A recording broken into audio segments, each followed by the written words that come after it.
ఓం నమో శ్రీ లక్ష్మీ వెంకటేశ్వరాయ శ్రీ మహాగణాధిపతే నమః. దేవం వందే జలధి శరదిం దేవత సార్వభౌమం వ్యాసప్రస్థ భువన విదిత ఇస్య వాహాది భూషాపేటి భువనమతలం పుష్కరం పుష్పవాటి సటీపాల శతమకముఖ చందనర్దుర్నోభూ.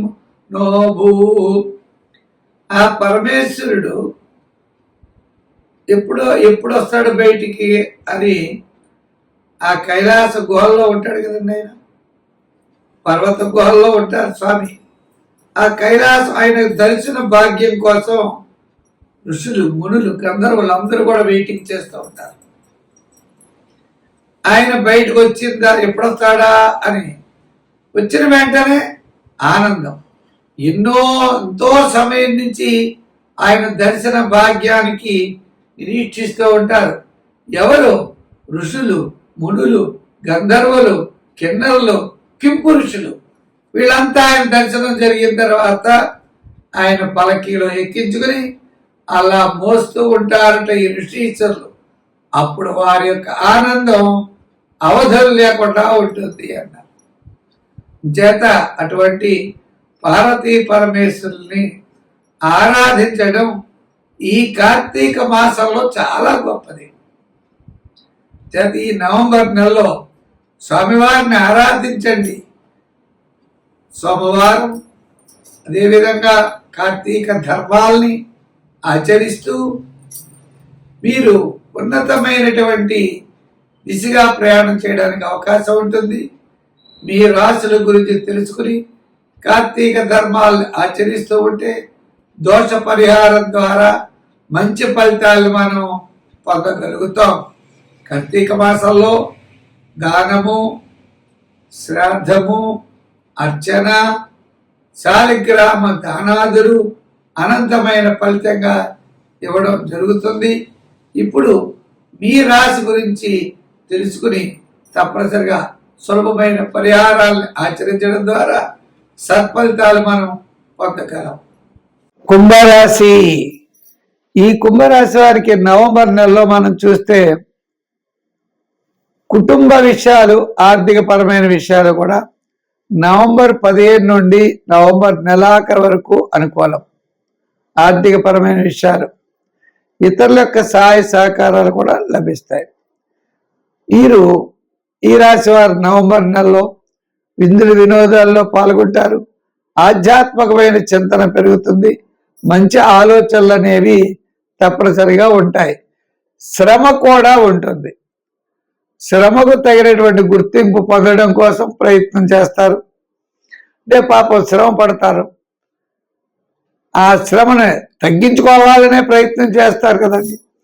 దాంతో కాస్త శ్రమ కూడా ఇంకా ఎక్కువ అవుతుంది. అంటే ఈ రాశి వారికి మిగిలిన గ్రహాల యొక్క బలాలు చూస్తే కొంత మిశ్రమైనటువంటి ఫలితాలు ఉన్నప్పటికీ ఆర్థిక ఇబ్బందులు రావు, సమస్యలు రావు, సమస్యల్లో ఇరుక్కోరు. డెవలప్మెంట్స్ ఎక్కువగా పాస్ట్ డెవలప్మెంట్స్ లేకపోవచ్చు. ఎంచేత శని ద్వితీయ స్థాన సంచారం వల్ల చిన్న చిన్న ఆటంకాలు ఉంటాయి. జన్మంలోనే కేతు అంటే కొన్ని విషయాలు క్లారిటీ అనేది ఉండదు. విద్యార్థులు మనం తప్పనిసరిగా దక్షిణామూర్తిని పూజించాలి. రాజకీయ నాయకులు కూడా బెల్లాన్ని దానం చెయ్యాలి. వృత్తులు చేసేటువంటి వారు కూడా ఆయా వృత్తుల్లో డెవలప్మెంట్ కోసం నవగ్రహ ప్రదక్షిణ చేసి నవగ్రహారాధన చేయాలి. వ్యాపారాత్మకంగా మనం చూస్తే సామాన్యమైన వ్యాపారమే చేయగలరు తప్ప విశేషమైన వ్యాపారాదులు చేయలేరు. వివాహాది ప్రయత్నాలు, గృహ నిర్మాణాది ప్రయత్నాలు కొద్దిగా వాయిదా పడినా కొంతవరకు ఓ కొలిక్కొచ్చేటువంటి పరిస్థితులు కనబడతాయి. వీరు తప్పనిసరిగా శివాలయానికి వెళ్ళి శివాభిషేకం చేయించుకుంటూ ఉండండి. వ్యాపారాత్మకమైన డెవలప్మెంట్స్ నవంబర్ 15 తర్వాత చాలా అనుకూలంగా ఉన్నాయి. రియల్ ఎస్టేట్ వారికి, జనరల్, లోహ, యంత్ర, వాహన వారికి అనుకూలంగా ఉన్నాయి. షేర్స్ వారు మాత్రం జాగ్రత్తలు తీసుకోవాలి. సంఖ్యల్లో 8, రంగుల్లో లైట్ బ్లూ, తెలుపు రంగులు. ఆరాధనలో నవగ్రహారాధన, నవగ్రహ ప్రదక్షిణ, శివాలయానికి వెళ్ళి శివ దర్శనం చేయడం ద్వారా మంచి ఫలితాలు పొందగలుగుతారు. ఓం నమో శ్రీ లక్ష్మీ వెంకటేశ్వరాయ. శ్రీ మహాగణాధిపతే నమః. దేవం వందే జలధి శరదిం దేవత సార్వభౌమం వ్యాసప్రస్థ భువన విదిత యస్య వాహాది భూషాపేటి భువనమతలం పుష్కరం పుష్పవాటి సటీపాల శతమకముఖ చందనర్దుర్నోభూ.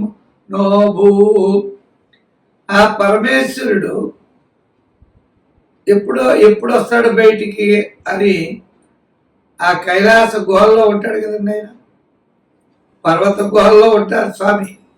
ఆ కైలాసం ఆయన దర్శన భాగ్యం కోసం ఋషులు, మునులు, గంధర్వులు అందరూ కూడా వెయిటింగ్ చేస్తూ ఉంటారు. ఆయన బయటకు వచ్చిందా, ఎప్పుడొస్తాడా అని. వచ్చిన వెంటనే ఆనందం. ఎంతో సమయం నుంచి ఆయన దర్శన భాగ్యానికి నిరీక్షిస్తూ ఉంటారు. ఎవరు? ఋషులు, మునులు, గంధర్వులు, కిన్నరులు, కింపురుషులు. వీళ్ళంతా ఆయన దర్శనం జరిగిన తర్వాత ఆయన పలకీలో ఎక్కించుకుని అలా మోస్తూ ఉంటారట ఈ ఋషీశ్వరులు. అప్పుడు వారి యొక్క ఆనందం అవధులు లేకుండా ఉంటుంది అన్నారు. చేత అటువంటి పార్వతీ పరమేశ్వరుల్ని ఆరాధించడం ఈ కార్తీక మాసంలో చాలా గొప్పది. చేత ఈ నవంబర్ నెలలో స్వామివారిని ఆరాధించండి. సోమవారం అదేవిధంగా కార్తీక ధర్మాల్ని ఆచరిస్తూ మీరు ఉన్నతమైనటువంటి దిశగా ప్రయాణం చేయడానికి అవకాశం ఉంటుంది. మీ రాశుల గురించి తెలుసుకుని కార్తీక ధర్మాలను ఆచరిస్తూ ఉంటే దోష పరిహారం ద్వారా మంచి ఫలితాలు మనం పొందగలుగుతాం. కార్తీక మాసంలో దానము, శ్రాద్ధము, అర్చన, శాలిగ్రామ దానాదులు అనంతమైన ఫలితంగా ఇవ్వడం జరుగుతుంది. ఇప్పుడు మీ రాశి గురించి తెలుసుకుని తప్పనిసరిగా సులభమైన పరిహారాలను ఆచరించడం ద్వారా సత్ఫలితాలు మనం పొందగలం.